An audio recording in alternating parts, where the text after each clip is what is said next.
അന്റാർട്ടിക്കയോട് അങ്ങേയറ്റം സ്നേഹമുള്ള ആളാണോ നിങ്ങൾ? കണി കാണാൻ ഒരു തരി പച്ചപ്പോ പറയത്തക്ക ജൈവ സാന്നിധ്യമോ ഇല്ലാത്തയിടം, മഞ്ഞുമലകളും അപൂർവ ഇനം ജീവികളും കണ്ണെത്താ ദൂരത്തോളം മഞ്ഞുമരുഭൂമിയും നിറഞ്ഞ അന്റാർട്ടിക്കയിലൂടെ ഒരു യാത്ര പോയാലോ?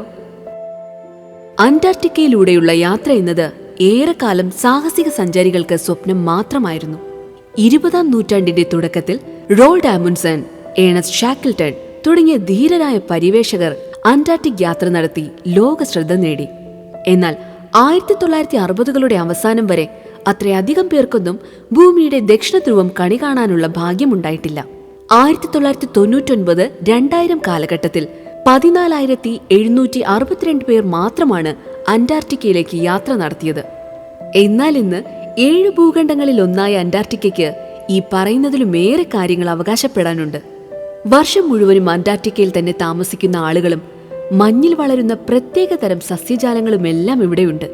ഈയിടെയായി സാഹസികരായ സഞ്ചാരികളുടെ പ്രിയപ്പെട്ട ലക്ഷ്യസ്ഥാനമായി മാറുകയാണിവിടം. ഭൂമിയിലെ മറ്റേതൊരു സ്ഥലത്തേക്കും പോകുന്നത് പോലെയായി ഇവിടേക്കുള്ള യാത്രയും. നിലവിലെ സാഹചര്യം അനുസരിച്ച് പ്രതിവർഷം 40,000-ത്തിലധികം ആളുകൾ അന്റാർട്ടിക്ക സന്ദർശിക്കുന്നു എന്നാണ് കണക്ക്. ഭൂമിയിൽ ഇന്നുവരെ രേഖപ്പെടുത്തിയതിൽ വെച്ച് ഏറ്റവും കുറഞ്ഞ താപനിലയായ -128.9 ഡിഗ്രി ഫാരൻഹീറ്റ് രേഖപ്പെടുത്തിയത് അന്റാർട്ടിക്കയിലായിരുന്നു. മൊത്തം ഭൂപ്രദേശത്തിന്റെ ഏകദേശം 98% മഞ്ഞുമൂടി കിടക്കുന്ന ഇടമാണിത്. എന്നിരുന്നാലും താരതമ്യേന ചൂട് കൂടിയ ഭാഗങ്ങളിലാണ് ടൂറിസം ആക്ടിവിറ്റികൾ നടത്തുന്നത്. അന്റാർട്ടിക്കയിൽ മാത്രം കാണുന്ന അപൂർവ ജീവികളുമായി അടുത്തിടപഴകാനുള്ള അവസരവും ഇതോടൊപ്പം സഞ്ചാരികൾക്ക് സ്വന്തം. ലോകത്തിലെ ഏറ്റവും വലിയ സസ്തനിയായ നീലത്തിമിംഗലം മുതൽ പ്രതികൂല കാലാവസ്ഥയെ ചെറുക്കാൻ കഴിയുന്ന കുഞ്ഞു ജീവികളെ വരെ നേരിട്ട് കാണാം. ടിവിയിൽ മാത്രം കണ്ടിട്ടുള്ള പെൻഗ്വിനുകൾ, സീലുകൾ, ഡോൾഫിനുകൾ, അപൂർവ പക്ഷികൾ തുടങ്ങിയവയെ അടുത്ത് കാണാം.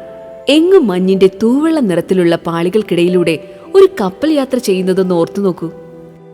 ഇത്തരം യാത്രകൾ ഒരുക്കുന്ന ടൂർ കമ്പനികൾ ഇപ്പോൾ അന്റാർട്ടിക്കയിലുണ്ട്. അന്റാർട്ടിക്കയിലെ ടൂർ സീസൺ ആകെ 4 മാസമേ ഉള്ളൂ. ഒക്ടോബർ പകുതി മുതൽ ഫെബ്രുവരി വരെ. ഈ സമയം അന്റാർട്ടിക്കയിൽ വേനൽക്കാലമാണ്. നമ്മുടെ കാലാവസ്ഥയ്ക്ക് നേരെ വിപരീതമാണ് അവിടെ. ബാക്കിയുള്ള മാസങ്ങളിൽ കടൽ മുഴുവൻ ഐസ് മൂടി കിടക്കുന്നതിനാൽ യാത്ര സാധ്യമല്ല.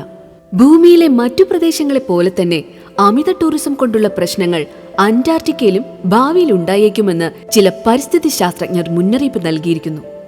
എന്നാൽ അന്റാർട്ടിക്ക ഉടമ്പടി പ്രകാരം ഇവിടുത്തെ പ്രകൃതി സംരക്ഷിക്കുന്നതിനായുള്ള നിരവധി വ്യവസ്ഥകൾ നിലവിലുണ്ട്. ഇതിന്റെ ഭാഗമായി കൂറ്റൻ ക്രൂസ് കപ്പലുകൾ ഇവിടെ അനുവദനീയമല്ല.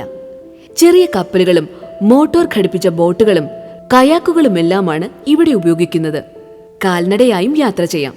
ലോകത്തിന്റെ ഗതിയാകെ നിശ്ചയിക്കാൻ കഴിവുള്ള ഇടമാണ് ഇവിടമെന്നതിനാൽ അങ്ങേയറ്റം ശ്രദ്ധ പുലർത്തിയേ മതിയാകൂ എന്നതും ഒരു വസ്തുതയാണ്.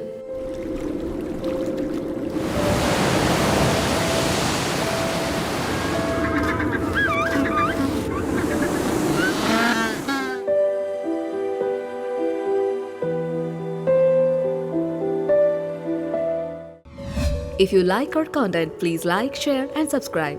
Enable the bell icon to get the next interesting videos notification.